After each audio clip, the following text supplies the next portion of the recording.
اب تک اس سے دور صرف اس لیے ہو کیونکہ تم نے اپنے دل کے دروازے پر بڑا موٹا اور مضبوط تالا ڈالا ہوا ہے، جس پر بڑے بڑے الفاظوں میں کندہ نو انٹری دیکھ کر کوئی بھی اندر جانے کی جرات نہیں کر پاتا۔ تو تم کیا چاہتی ہو؟ ایسے سر راہ کسی بھی تھرڈ پرسن کو اپنے دل میں جگہ دے دوں؟ اپنے دل کے دروازے اس پر وار دوں؟ کسی انجانے کو اپنا مان لوں؟ وہ ابروچ کا اسے دیکھ رہی تھی۔ جب محبت کرو گی نا تو وہ سر راہ ملنے والا تھرڈ پرسن لگے گا اور نہ ہی اجنبی۔ کسی کو محبت کی نظر سے دیکھو گی تو خود بخود دل کے دروازے کھل جائیں گے کہ نہ جانے کیوں اسے محبت کا سبق دینے بیٹھ گئی۔ What nonsense! یہ کام تم ہی کر سکتی ہو۔ ویسے تم نے بھی تو ایسے کسی سر راہ ملنے والے کے بجائے اپنے کزن سے محبت کی ہے۔ تم نے کیوں نہ انجانے شخص سے محبت کی؟ وہ تیکھی نظروں سے گھور رہی تھی۔ میری بھولی دست محبت کب کی جاتی ہے؟ یہ تو ہو جاتی ہے۔ وہ اس کی پہچانا سی بات پر زور سے ہنس رہی تھی۔ یہ اپنے دانت اندر کر لو، سارے تمہیں دیکھ رہے ہیں، اور اب یہ اپنا محبت نامہ بند کرو اور جا کر فارم جمع کرواؤ۔ اس نے چڑھتے ہوئے باقاعدہ ہاتھ پکڑ کے اسے آگے دھکیلا تھا۔ ہینا اسی طرح مسکراتی آگے بڑھ گئی۔ آج ایس ای ایس کی سیٹ پر اپلائی کرنے کی لاسٹ ڈیٹ تھی، اس لیے وہ دونوں اس وقت مین برانچ پر موجود تھی۔ یہاں سے فارم جمع کروانے کے بعد انہوں نے 6 نمبر پر موجود ٹی ڈی او کے آفس میں اپنی اپلیکیشن جمع کروائی اور واپس اپنے گھر کو روانہ ہو گئی۔ فرصت کے لمحات میں بیٹھی وہ اپنا پسندیدہ شو بڑے انمہار سے دیکھ رہی تھی۔ جب فون کی بجتی بیل نے اس کی توجہ اپنی طرف مبذول کروانی چاہی، مگر وہ اسے اگنور کر کے سب کے تبصرے سن رہی تھی۔ فون کی مسلسل بجتی بیل جب اس کی نازک طبع پر ناگوار گزرنے لگی تو اس نے بدلی سے نمبر دیکھے بغیر یس کا بٹن پریس کر کے کان سے لگایا۔ اس کی توجہ ابھی بھی ٹی وی کی طرف تھی۔ جبھی دوسری طرف سے آنے والی آواز کی پہچان نہ کرتے ہوئے اس نے شانے بے نیازی سے پوچھا تھا، جی کون؟ تمہارا سر! دوسری طرف سے انتہائی بھنائے ہوئے انداز میں ارشاد ہوا تھا۔ او اچھا تم! وہ شاید فون کی دوسری طرف موجود ہستی کو پہچان گئی تھی، اس لیے ٹی وی کی آواز کم کرتی فون کی طرف متوجہ ہو گئی۔ اچھا بتاؤ تم نے فون کیوں کیا؟ کوئی خاص بات تھی کیا؟ تمہیں خود تو شرم آتی نہیں، کوئی اطلاع ہی دے دیتے ہیں۔ میں نے سوچا میں خود معلوم کر لوں۔ کیسی اطلاع؟ منزہ نے پوچھا۔ آج ایس سی ایس کی لسٹیں لگی ہیں۔ کیا بنا تمہارا؟ میں نے بھائی سے لسٹ چیک کروائی تھی تو وہ صرف میرا نام دے کر آ گئے۔ تمہارا مجھے معلوم نہ ہو سکا، اس لیے فون کیا تاکہ تم سے پوچھ لوں۔ ہینا نے وجہ بیان کی۔ ہاں میں نے بھی بھائی سے چیک کروائی تھی، لسٹ میں میرا نام نہیں آیا۔ منزہ نے اطلاع دی۔ ہاں تو میرا کون سا آ گیا ہے؟ ہینا نے فٹ سے جواب دیا۔ آ بھی نہیں سکتا تھا، کھلی دھاندلی ہے یہاں۔ ان لوگوں کی سیٹ پر B S C B Ed والوں کے لیے اور اتنی چھوٹی سیٹ پر ایم فل والوں نے اپلائی کیا ہوا تھا، تو ظاہری بات ہے اوپن میرٹ پر ہم جیسے بی ایس سی والوں سے زیادہ میرٹ ایم فل والوں کا بنتا ہے، اور انہوں نے ایم فل والوں کو ہی سلیکٹ کرنا تھا۔ منزہ بہت افسوس بھرے انداز میں کہہ رہی تھی۔ تو اتنا دکھی کیوں ہو رہی ہے؟ تمہیں کون سا اتنی نوکری کی ضرورت تھی؟ ہم تو شوق شوق میں اپلائی کر رہے ہیں۔ ہینا نے اس کا افسوس کم کرنا چاہا۔ بات یہ نہیں ہے نا، تم غور کرو تو تمہیں سمجھ آئے ہمارے ملک میں یہ حال ہے، ایم فل والے ایس ای ایس جیسی چھوٹی سیٹ پر اپلائی کر رہے ہیں۔ یہ عالم ہے بے روزگاری کا، اور پھر یہ چھوٹی سیٹ پر ایم فل والوں کی وجہ سے بی ایس سی کے جاب کے مستحق لوگ جاب ملنے سے رہ جاتے ہیں۔ اب وہ کیا کریں؟ تمہاری بات درست ہے، مگر ہم کیا کر سکتے ہیں یار؟ ہاں ہم صرف افسوس کر سکتے ہیں، یا تمہارے جیسے لوگ محبت کر سکتے ہیں۔ بات کرتے کرتے اس کی شرارت کی لت اچانک بھڑک اٹھی۔ ارے کیا بات کرتی ہو، اور کتنے درست بات کرتی ہو! 16 آنے درست فرمایا تم نے، دل کرتا ہے ہاتھ چوم لو تمہارے۔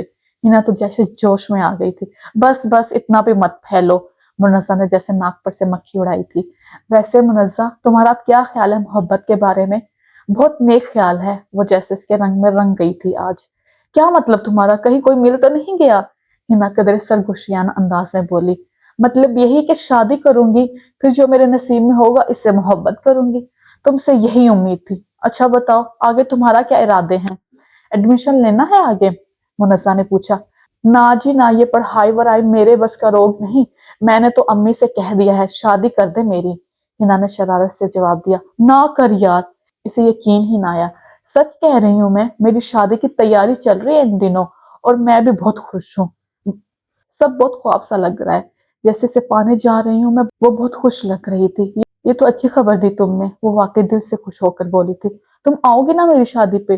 دیکھو میں وعدہ نہیں کرتی، مگر کوشش ضرور کروں گی، منزہ نے کہا۔ ڈیٹ فائنل ہو جائے میں خود آؤں گی تمہارے گھر کارڈ دینے۔ ہاں ہاں موسٹ ویلکم۔ اوکے اب فون رکھتی ہوں، بہت سر کھا لیا تمہارا۔ ہاں ٹھیک ہے جناب، اپنا خیال رکھنا، اللہ حافظ۔ اس نے مسکراتے ہوئے رابطہ منقطع کیا اور ٹی وی کی طرف متوجہ ہوئی، جہاں اب شو ختم ہونے کے بعد اشتہارات چل رہے تھے۔ اس نے ٹی وی بند کیا اور کچن کی طرف چل دی۔ منزہ اور حنا کی دوستی BSc کے دوران ہوئی تھی۔ دونوں کلاس فیلوز تھی۔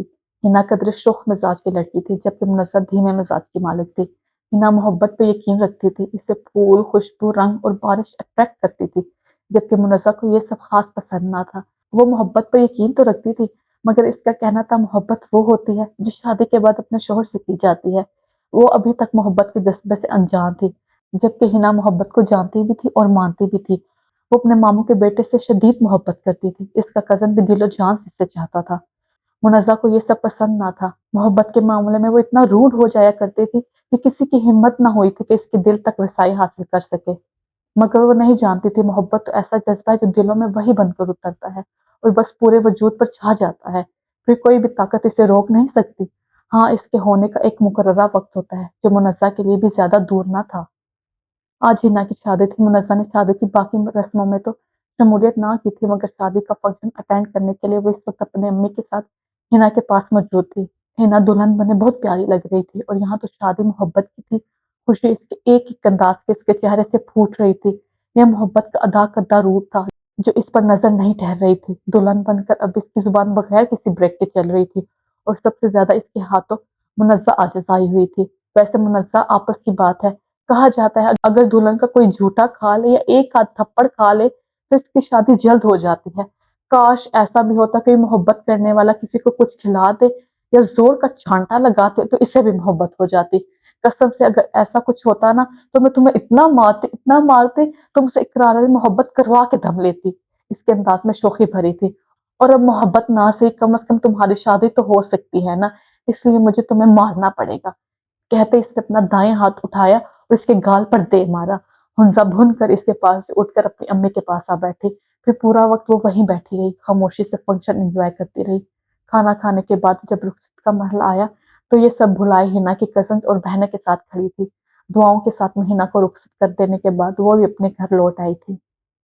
ہر کام کے ہونے کا ایک وقت مقرر ہوتا ہے، پھر وقت آنے پر کوئی کام ادھورا نہیں رہتا۔ منزہ جو ہر فکر سے آزاد بے فکری کی زندگی گزار رہی تھی، اس کے لیے ایسا پروپوزل آیا جو بہت آئیڈیل خوبیوں کا حامل تھا۔ اتنے زبردست پروپوزل کو اس کے والدین نے فوراً ہی پسندگی کی سند بخشی تھی۔ ان کا ارادہ اس کی شادی کرنے کا تھا، اس لیے اس کی ماں نے اس کی رائے پوچھی تھی۔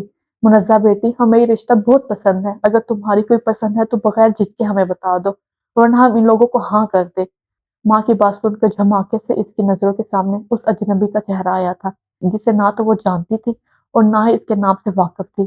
اس دن اتفاقیہ ملاقات کے بعد پتہ نہیں کیوں وہ شخص اسے یاد رہ گیا تھا۔ اس نے اپنے دل کے گرد بڑی مضبوط باڑ قائم کی ہوئی تھی جو کوئی بھی پار نہیں کر پاتا تھا، مگر نہ جانے کیوں کبھی کبھی وہ شخص اسے باڑ کے اس پار کھڑا محسوس ہوتا تو وہ ہمیشہ جھنجھلا جاتی، جیسے ابھی جھنجھلا کر بڑبڑا رہی تھی۔